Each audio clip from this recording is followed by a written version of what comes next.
Banjir bandang yang menerpa Kabupaten Agam pada Sabtu 11 Mei 2024 masih menyisakan material lumpur, bongkahan batu besar, dan batang pohon.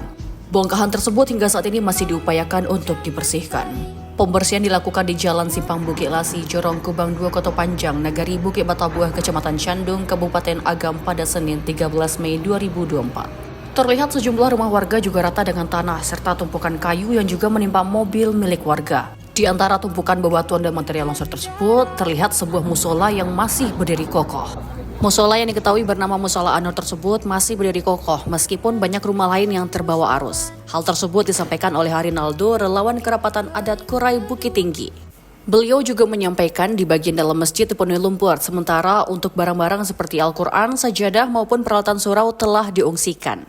Namun meskipun demikian, bangunan musola yang rusak hanya sedikit. Bangunan yang rusak hanya terkena di bagian luar. Meskipun diketahui bahwa jarak sungai dengan musola sangat